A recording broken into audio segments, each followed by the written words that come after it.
యుద్ధ భూమిలో సైనికుడు కూడా శత్రువు కదలికల మీద దృష్టి పెడతాడు. రణభూమిలో సైనికుడు శత్రువు కదలిక మీద దృష్టి పెడతాడు. రాజు కూడా శత్రురాజు యొక్క కదలికల మీద దృష్టి పెడతాడు. కోడి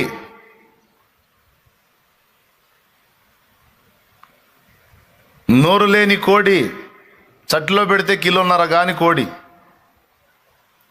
దానికి తెలుసు యుద్ధ భూమిలో ఉన్నప్పుడు ప్రత్యర్థి యొక్క కదలికల్ని గమనించాలి, లేకపోతే నేను చేస్తానని దానికి తెలుసు. అందుకే అది పూర్తిగా ఆ స్పృహలో ఉంటుంది, కనీసం రెప్ప వేయదు. ఇది నేను ఎందుకు ఇంతగా చెప్తున్నానంటే, మనము కూడా రణభూమిలో ఉన్నామని దేవుని వాక్యం అనేక పర్యాయాలు సాక్ష్యం ఇచ్చింది. మనం పోరాడుతున్నామని మస్తు సార్లు చూపించాను మీకు. ఎఫెసీ పత్రిక 6:12 మనము పోరాడున్నది శరీరులతో కాదు అన్నాడు. అంటే పోరాటంలో ఉన్నామని చెప్తున్నాడు. మనం పోరాడుతున్నది శరీరులతో కాదు, ప్రధానులతోనూ అధికారులతోనూ ప్రస్తుత అంధకార సంబంధులకు లోకనాథులతోనూ ఆకాశ మండలమందున దురాత్మల సమూహములతోనూ మనం పోరాడుచున్నాము. మన ప్రత్యర్థి ఒకడు కాదు, గుంపులు గుంపులు ఉన్నాయనేది దేవుని వాక్య సత్యం. ఇది ఒక చోటేనా? ఇంకెక్కడన్నా రాయబడి ఉందా మన పోరాటాన్ని గురించి? ఇరుకు మార్గమున ప్రవేశింప పోరాడండి అన్నాడు. చాలామంది అందులో ప్రవేశింపజూతురు కానీ వారి వలన కాదు అన్నాడు. పౌలు అన్నాడు, మంచి పోరాటము పోరాడి తిని, నా పరుగు కడమిట్టించి తిని, నా విశ్వాసం కాపాడుకుంటుని, ఇక మీదట నా కొరకు నీతి కిరీటం ఉంచబడి ఉన్నది అన్నాడు. ఇక్కడ పౌలు పోరాటాన్ని గురించి మాట్లాడాడు. మళ్ళీ మరో చోట అంటాడు, తిమోతిలో జట్టి అయిన వాడు పోరాడినప్పుడు నియమ ప్రకారం పోరాడకుంటే వానికి కిరీటం దొరకదంటాడు. ఇది కూడా పోరాటాన్ని కూర్చే మాట. ఇవన్నీ లేఖనంలో నుంచే నేను ఎత్తి చెప్పిన విషయాలు. సైనికుడు ఎవడు కూడా యుద్ధరంగంలోకి ప్రవేశించేటప్పుడు తన దండులో చేర్చుకున్న వారిని సంతోషపెట్టవాలని ఈ జీవన వ్యాపారములలో చిక్కుకొనడు అని మాట్లాడాడు. ఇట్లా అనేక వచనాలు మన పోరాట జీవితాన్ని గురించి రాయబడి ఉన్నాయి.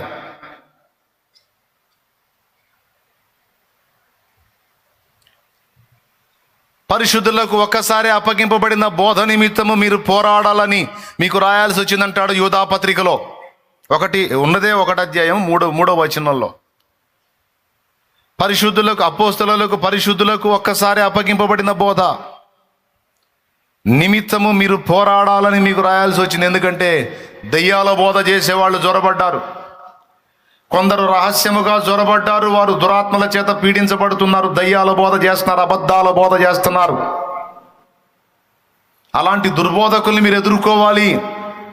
వారిని ఎదిరించి సత్యం పక్షమున మీరు పోరాడాలి. పరిశుద్ధులకు ఒక్కసారి అప్పగింపబడిన బోధ నిమిత్తము మీరు పోరాడాలి.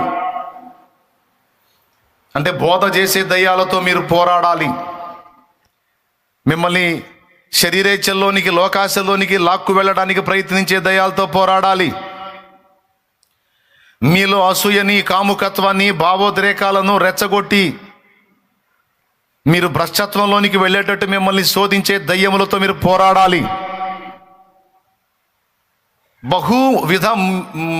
బహువిధం వ్యూహంతో అవి దాడి చేస్తున్నాయి. మిమ్మల్ని భౌతికంగాను, అంటే శారీరకంగాను, మానసికంగాను, ఆత్మీయంగాను తుంచేయాలని, వాటి ప్రేరణకు మీరు లొంగితే మిమ్మల్ని శారీరకంగా నాశనం చేయాలని, మానసికంగా క్షోభ గురి చేయాలని, వాటి ఆలోచనలకు లొంగితే ఆత్మీయంగా నిన్ను బలహీనపరచాలని, భ్రష్టత్వంలోకి తీసుకెళ్లాలని, శక్యమైతే నీ ప్రాణమును తీయాలని, నీ స్వయంకృత అపరాధాన్ని చూపించి నీ అంతటా నువ్వే నీ ప్రాణానికి ముప్పం తెచ్చుకునేటట్టు నిన్ను శోధించాలని, మన ప్రాణాలు తీయడానికి, మన ఆత్మీయ జీవితాన్ని పాడు చేయడానికి, మనల్ని విశ్వాస భ్రష్టత్వంలోనికి తీసుకెళ్ళడానికి, మన విశ్వాసాన్ని వేగు చూడటానికి, మనం దేవుని పని చేయకుండా మనల్ని భ్రష్టు పట్టించడానికి. కళ్ళెట్ట మూతావు, నిద్రమోహమా, ఇంత మొత్తుకొని చెబుతుంటేను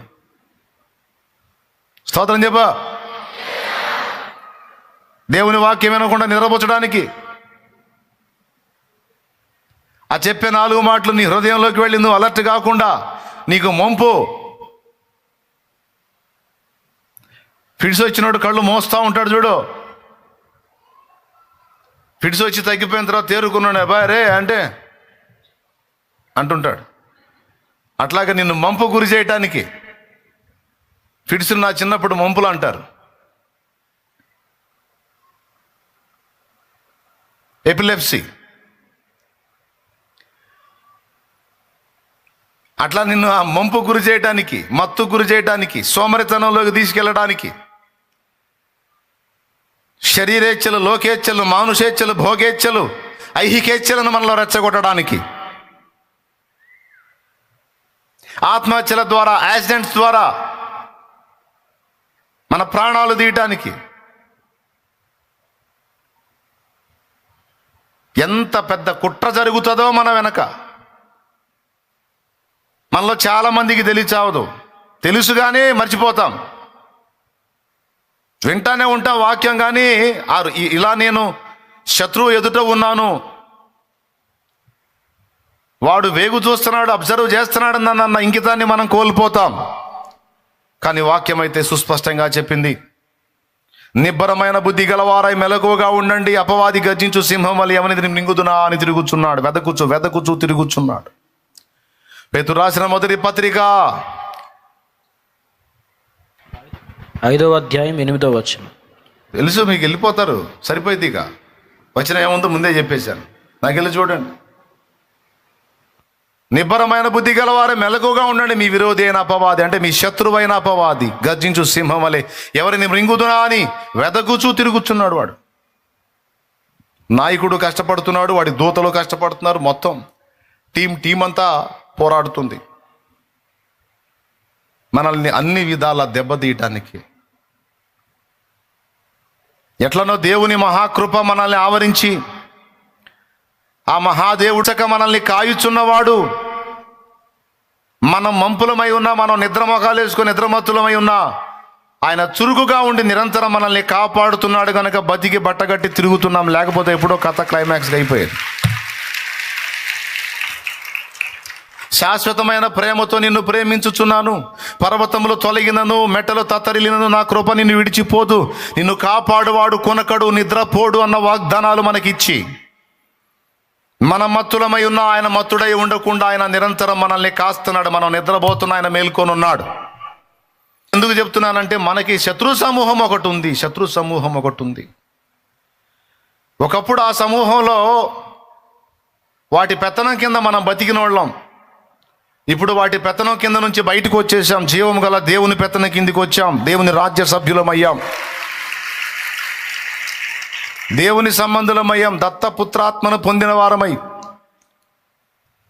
దాస్యపు ఆత్మ నుండి విడుదల పొంది దత్తపుత్రాత్మను పొందిన వారమై దేవుని కుమారులము కుమార్తెలమయ్యాం విశ్వాసమును బట్టి. ఏ విశ్వాసము మనకు అన్ని రకాల ఆధిక్యతలు తెచ్చిపెట్టిందో ఆ విశ్వాసాన్ని దెబ్బతీయటానికి కుట్రలు జరుగుతాయి.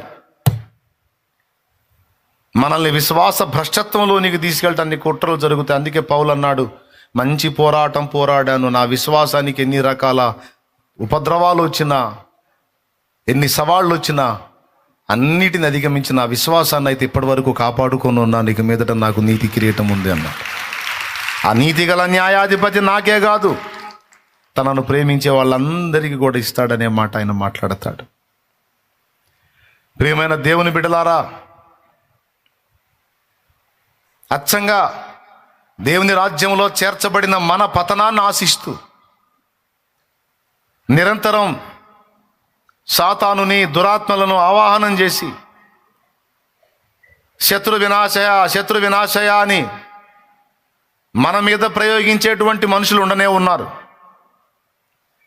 మన నాశనాన్ని కోరి, మనకు తెలియదు, వాడికి మనకు ఆస్తి తగాదాలు లేవు, పాడు లేదు, వాడెవడో మనం ఎవరో తెలియదు, కానీ వాడు నిద్రాహారాలు మానేస్తాడు, అవసరమైతే మనుష్య మాంసం తింటాడు, అసహ్యమైనవి తింటాడు. ఇవన్నీ ఎందుకంటే సాతానును మెప్పించడానికి, ఒప్పించడానికి. ఇన్ని చేసి వాడు చేసేది ఏందో తెలుసా?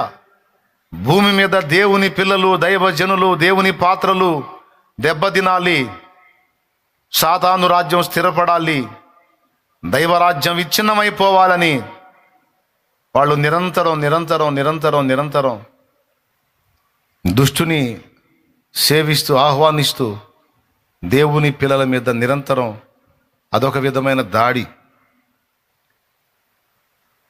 అలాంటి విజ్ఞాపనకర్తలను ఏర్పరచుకున్నాడు సాతాను మనుషుల్లోనే. కొంతమంది అయితే మనుషులు తమంతటా తామే తమ ఆత్మలను అప్పజెప్పుకున్నారని తెలుసా మీకు? సాతాను పిలిచి తమ ఆత్మను అప్పజెప్పుకున్న వాళ్ళు ఉన్నారు.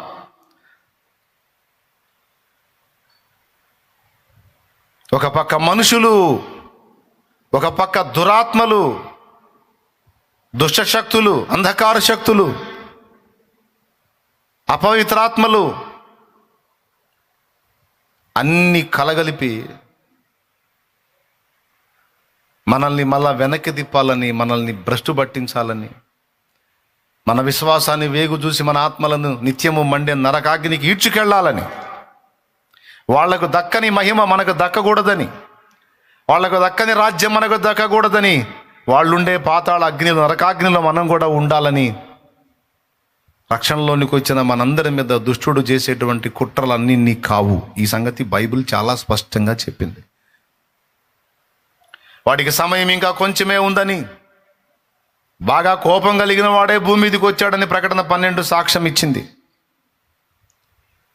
దయ్యాలకు వాటి కాలం తెలుసు. అయ్యో దేవుని కుమారుడా, సర్వోన్నతుని కుమారుడా, కాలము రాకమునుపే మమ్మను నశింపజేయవ, నీకేమి పని? నీవు మమ్మలను వెళ్ళగొట్టిన ఎడలా ఆ పందులలోనికి వెలుటకు మాకు సెలవిమ్ము అని రిక్వెస్ట్ చేసినాయి. కాలము రాకమునుపే మమ్మను నశింపజేయవచ్చితివా అంటే వాటి కాలం వాటికి తెలుసు. సో ఇదంతా టోటల్గా మీకు ఎందుకు చెప్తున్నానంటే, నువ్వు అర్థం చేసుకున్నా చేసుకోకపోయినా నిన్ను నన్ను మనల్ని తరిమేటువంటి ఒక దుష్ట సమూహం అయితే ఉనికిలో ఉంది అనే గ్రహింపు నీకు ఉండాలని ఈ విషయాలు చెప్తున్నాను నేను.